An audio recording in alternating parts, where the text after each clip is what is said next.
Social media पर channel Mahalakshmi की ओर से रात्रि 8 बजे आपके पास कहते हैं हमारे बीच में कोई एक देवी शक्ति भी आज भी विराजमान होती है। पंचम काल के 2551वें वर्ष में कहते हैं अंग्रेजी के हिसाब से 2025 वर्ष के अंदर भी कुछ ऐसी बात दिखाई देती। देख रहे हैं आप, कईयों ने आपने देख लिया होगा, पर इसका राज क्या है वह नहीं जान पाए होंगे, क्योंकि हम उस जगह तक पहुंचे, उस तह तक पहुंचे जहां तक नहीं। क्या आज भी देवी शक्तियां विराजमान है? आचार्य श्री सुनील सागर संघ से जब इस बात में जानकारी ली लोगों ने वहां के, तब मालूम चला हाँ आज भी ऐसा हो सकता है। पौष शुक्ल की द्वितीया थी, कुछ कहते हैं नववर्ष था, नववर्ष तो खैर नहीं था, वीर संवत का 2081, तो अब नहीं, यह तो शुरू हुआ था, कब हुआ था? कार्तिक शुक्ल एकम को, यानी जब हम महावीर स्वामी का 2551वां मोक्ष तिलक मनाया उसके अगले दिन। पर यह देख रहे हैं यहां पर कहते हैं प्रतिमा पर अभिषेक नहीं हुआ, लेकिन प्रतिमा को छोड़ के सब जगह ऐसा जल आया कि लग रहा था कोई ना कोई किस तरह से एक अद्वितीय रूप में पेश कर रहा है। क्या कर रहा है? क्या कोई देवी शक्ति? सवाल ही अधूरा नहीं रहेगा, सवाल का प्रश्न निकालना पड़ेगा। हमने सोचा मॉइस्चर होगा, मॉइस्चर आ जाता है दीवारों पर, आप देखा होगा, पर ऐसा मॉइस्चर के कारण ही इतनी मोटी दीवारों में, संगमर की दीवारों, मार्बल की दीवारों के अंदर, खंभों के अंदर ऐसा हो सकता है? चारों तरफ दीवारों में, छत के अंदर। वैसे 2019 में बना है, लेकिन तब भी उसका मॉइस्चर संभव नहीं था, क्योंकि तापमान में कहीं अंतर, गर्मी या सर्दी का, सर्दी या गर्मी का नहीं दिख रहा था वेदी के अंदर। और 1, 2, 3 घंटे नहीं, लगभग 11:15 बजे शुरू हुआ था, तो कहा गया कि 4 बजे नहीं 5 बजे तक भी दिखता रहा था। एक ऐसी जगह पर चांसदा उदयपुर जिले के अंदर आता है, वहां से लगभग 35 किलोमीटर दूर पड़ता है। खारवा का भी नया रेलवे स्टेशन बना रहा है, उसके पास 3-4 किलोमीटर पड़ता है। 10, 8, 12 किलोमीटर तक कोई जैन समाज नहीं रहता है, और कहते हैं तीर्थ बनी है अतिशयकारी। 2019 में जीर्णोद्धार किया था, और कहते हैं अतिशय तो यह था कि आज तक किसी से पैसे मांगने की जरूरत नहीं पड़ी, 50-60 लाख से ऊपर लगा चुके हैं। और अब बात हो रही है इस मंदिर को विशाल करना पड़ेगा, जैसा इन्हें कल दिखा हुआ आभास हो गया। विश्वास नहीं होता इस बातों पर ऐसा ही गजब का हुआ था। यह अभिषेक था, क्या था समझ नहीं पाए। हर दीवार से, हर खंबे से, हर वेदी से, वेदी में चारों कहते बार बार परिमार्जन हो रहा है, मार्जन हो रहा है, लेकिन नहीं, जल तो ऐसे आ रहा है, हाथ डाला, देख रहे हैं दृश्य आप, गजब का, ऐसा आज तक नहीं देखा था। वहां उदयपुर से पंडित जी आए थे, प्रदीप शास्त्री जी, पहले उनसे सुनते हैं, फिर यहाँ के जो है ना ट्रस्टी के रूप में, एक मुख्य एडमिनिस्ट्रेटर के रूप में है अनिल जी, उससे बात करेंगे। जनरल महालक्ष्मी जो बात हुई वह पूरी घटना बताएंगे, जिन्होंने अपने आंखों से देखा वह सुनाएंगे। पहले प्रदीप जी ने कल क्या कहा था, पहले वह सुन लीजिए। और आज एक कोई अतिशयोक्ति नहीं होगी कि यहाँ कोई आपको प्रमाण देने की जरूरत नहीं है कि इस मंदिर में बाहर तक अभिषेक शांतियारा के समय लोगों को पैर रखने तक की जगह नहीं थी, और अभिषेक होने के पश्चात, शांतिधारा होने के पश्चात चारों तरफ से मंदिर की दीवारों पर पानी झिर रहा है। और श्री जी की बेदी जी में भी आप चारों तरफ देख सकते हो कि किस प्रकार से पानी की झिर लगी हुई है। तो निश्चित रूप से दीवारें कह रही हैं कि मंदिर को बड़ा करो, प्रभु को बड़ी बेदी में विराजमान करो। ऐसी भावना प्रभु की देवों द्वारा ऐसा अतिशय हो रहा है, वो आपको संकेत कर रहे हैं कि प्रभु को उच्च सिंहासन पर विराजमान करके, मंदिर को विशाल करके एक साथ हजारों लोग प्रभु के दर्शन कर पाए, और प्रभु की महिमा तीनों लोक में प्रभावना के रूप में फैलती रहे। ऐसा महान अतिशयकारी ये मंदिर आज निरंतर उन्नति को प्राप्त हो रहा है, और हम सब भावना भाएं कि इसी प्रकार मंदिर की उन्नति होती रहे, और चांसदा वाले आदिनाथ भगवान का आशीर्वाद हम सब पर बना रहे। आप देखिए आप चारों तरफ भगवान के बेदी जी में 3 दिन से ना तो कोई बाहर से सूर्य निकल रहा है, फिर भी मंदिर में चारों तरफ से कैसे पानी निकल रहा है, और पानी निकल करके ये देखिए अपने आप प्रभु के अतिशय हो रहा है। दीवारें आप देखिए, दीवारों पर देखिए कैसे आपको जल देखने को मिल रहा है।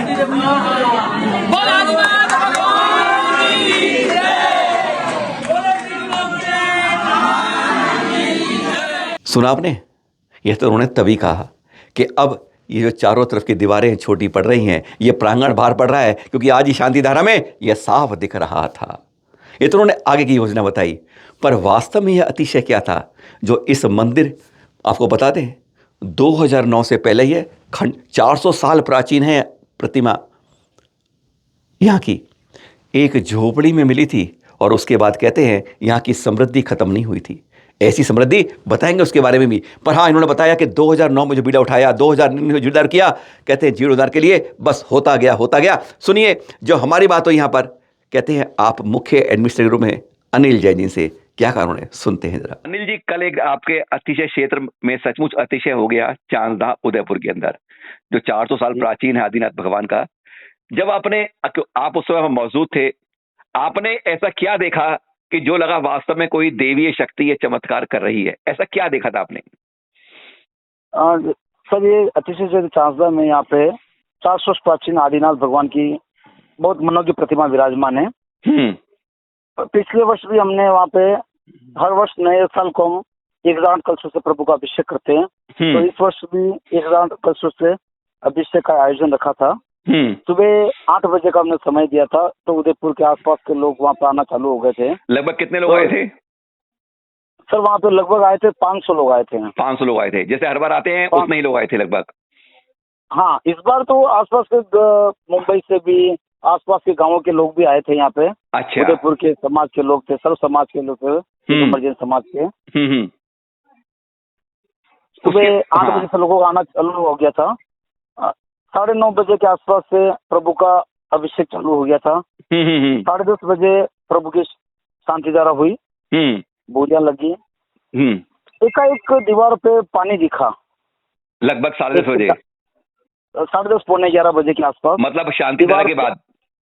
शांति धारा के बाद दीवार पे पानी जैसा दिखने लगा, हल्का धार बह रही थी। तो फिर लोगों को डाउट हुआ कि हो सकता है किसी मॉइस्चर की वजह से हो। हाँ, ठीक या बात है। फिर पब्लिक की गैदरिंग हो गई है, उस वजह से हो सकता है। पर धीरे धीरे देखा तो मतलब पानी का फ्लो एकदम बढ़ने लग गया। उससे पानी नहीं बोलेंगे हम तो, देवकृत अतिशय था, अभिषेक ही था प्रभु का। हाँ। पूरा मंदिर की शुद्धि हो गई, पूरे मंदिर में चारों तरफ पानी ही पानी हो गया। अच्छा। और लोगों ने छत पे जाके देखा कि हो सकता है कोई पानी इधर से कोई सोर्स हो आने का। हाँ। तो कोई सोर्स नजर नहीं आया। बस लोगों ने भक्ति चालू कर दी। देखते ही देखते वेदी, जो भगवान की वेदी है, वो तो दीवार से बिल्कुल दूर थी। वहाँ तो इतनी, वहाँ पर भी मतलब पानी की बूंदे इतनी अतिशय मतलब मोती की जैसे चमक रही थी। पूरा परिसर भक्तिमय माहौल हो गया। ये कब तक चलता रहा आपका अभिषेक, इस तरह से बूंदे निकलना? ये सर 11 बजे से जो इसकी धार है, मतलब पानी अभिषेक था। हाँ। वो चलता रहा, वो लगभग 3 बजे तक। 3 बजे तक, मतलब ये 4 घंटे चलता रहा? 4 घंटे तक लगातार चलता रहा। उसी तरह से जैसे 11 बजे दिख रहा है कि हम जैसे भी हम हाथ घुमा रहे थे, तो पानी हमको साफ हाथ हथेली पर हम देख सक रहे थे। और हम वेदी में जैसे प्रभु का मार्जन कर रहे थे, वेदी को मार्जन कर रहे थे, हाँ, पानी वैसे से वो बढ़ता गया। जैसे मार्जन करो पानी वापस दिखने लग जाता। वो अभिषेक का जल, अभिषेक का जल दिखने लग गया। अभिषेक का जल बस ये निश्चित ही देवकृत अतिशय ही था प्रभु का। बाकी ऐसा होना असंभव है। इसके बारे में कुछ साधु से चर्चा करी, कुछ बात करी, साधुओं से बात किया? हमने ऐसा हो रहा है। हमने ये वीडियो सुनील साहब जी महाराज के पास भी भेजा था। अच्छा। वहाँ से भी हमको सूचना है कि ये निश्चित ही देवकृत अतिशय होते हैं। अनेक क्षेत्रों पे से देवकृत अतिशय हुए हैं। अच्छा। और ये शास्त्र में आगम प्रमाण सिद्ध है कि ऐसे अतिशय देवों के द्वारा होते हैं। वो देव खुद भी चाहते हैं कि हम प्रभु का अभिषेक करें।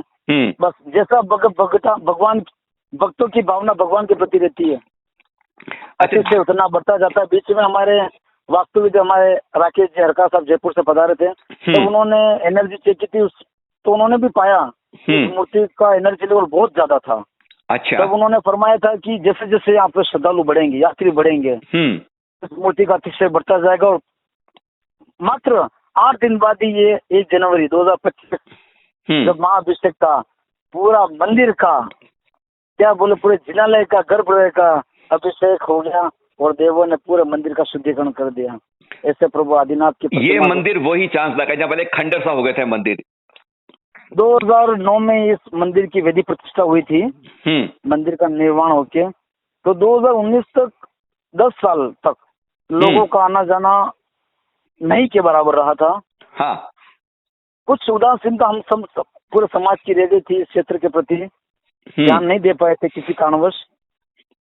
फिर 2019 में सांसद जीर्णोद्धार कमेटी है, जिसमें पूरी सकल विशानादा जैन समाज की मेंबर है। तो सभी ने मिलकर सोचा कि इस क्षेत्र का जीर्णोद्धार होना चाहिए। आचार्य सुनील सागर जी की प्रेरणा मिली तो इस मंदिर का जीर्णोद्धार हुआ। इसमें अजैन लोग भी आते हैं दर्शन करने?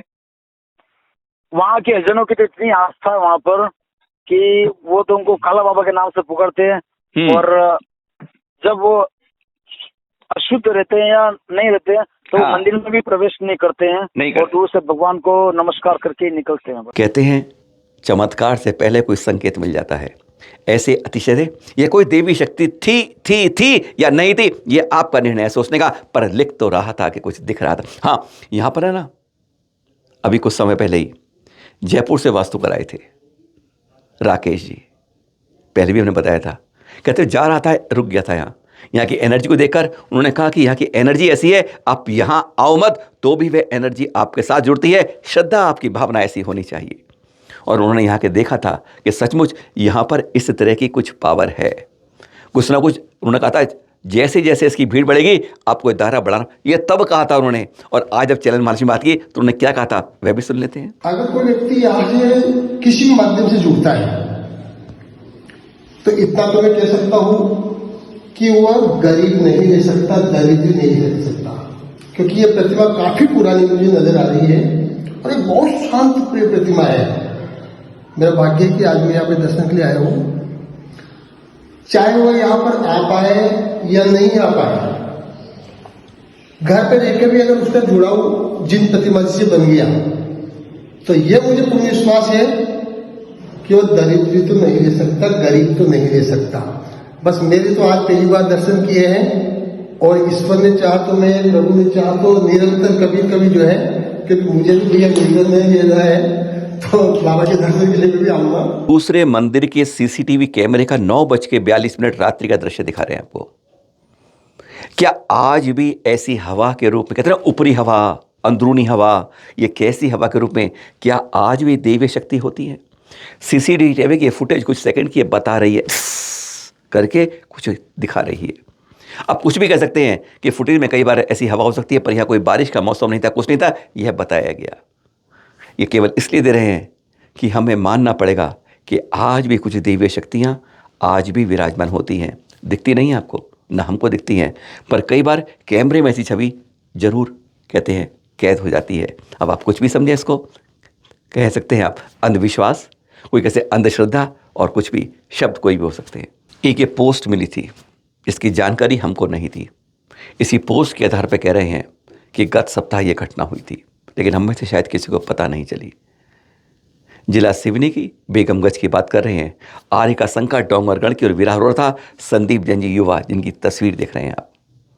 रिया गारमेंट्स कह रहे विहार करवा रहे थे और उस सड़क दुर्घटना के अंदर इनकी मृत्यु हो गई थी। हम में से कोई याद नहीं कर पाया। एक को पता चला लेकिन इनका पता नहीं चला। इसके बारे में हम कोई प्रमाणिक जानकारी भी नहीं दे पाते हैं कि सत्यता क्या है, क्योंकि हमने संपर्क कईयों से किया, हम पूरी तरह संपर्क नहीं कर पाए।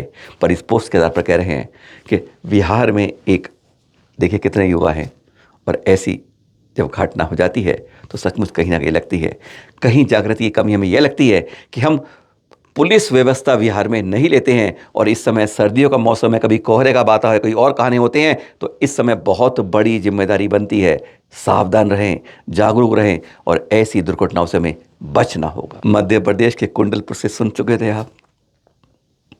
अपने ही जैन लोग अपने ही जैन संतों के गरिमा संत के ऊपर कैसे बात करते हैं, क्या व्यवहार करते हैं। सवाल तो ये भी आया कि अगर कोई छोटे संत होते, अगर कोई पहचान वाले संत नहीं होते तो उनके साथ क्या होता। ये एक बहुत बड़ा प्रश्न था, लेकिन अब बात कर रहे हैं, पर दिखाता हम ये रहे हैं आपको तस्वीर। यह है भोपाल की, उसी मध्य प्रदेश की राजधानी की, मुनिषी आदित्य सागर जी के लिए दिख रहे हैं पादरक्षण। गलत फोटो तो नहीं देखी, सही देख रहे हैं।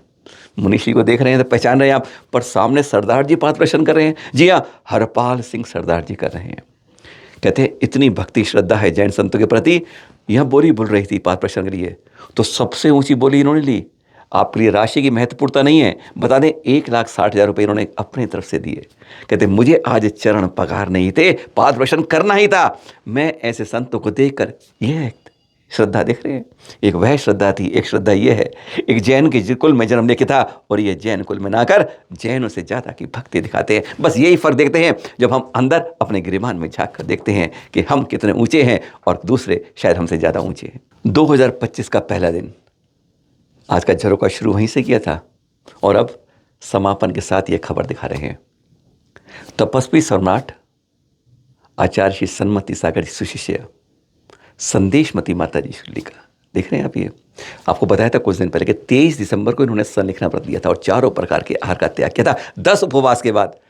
कल 1 तारीख को रात्रि 11:55 हो रहे थे, नवोकाण मंत्र जप रहा था, संबोधन गुरुवर का चल रहा था, कहते हैं राग द्वेष सब खत्म हो रहा था, क्षमा याचना होने के बाद आपने नवोकाण सुनते सुनते अंतिम श्वास को भी छोड़ दिया। खमीरा के अंदर आज लाल मंदिर से अंतिम क्रियाएं की गई। चैनल महालक्ष्मी सांध्या महालक्ष्मी हार्दिक विनयांजलि अर्पित करता है और आपसे यही बात करता है कि कल सुबह बात करेंगे आपसे एक ऐसी पहचान की, एक ऐसे कहते हैं धनवान की, धन से नहीं धर्म से महान की, जो खोद खोद के जगह जगह से प्रतिमाएं निकाल देते हैं और हमारे वैभव को बता देते हैं। 1000 साल प्राचीन प्रतिमा कहाँ से निकली, 7 दिन हो रहे हैं, लेकिन हम में से किसी को पता नहीं है। कल बताएंगे, पहचान करेंगे आप संस्कृति में जैन धर्म सबसे महान। सादर जय जिनेंद्र।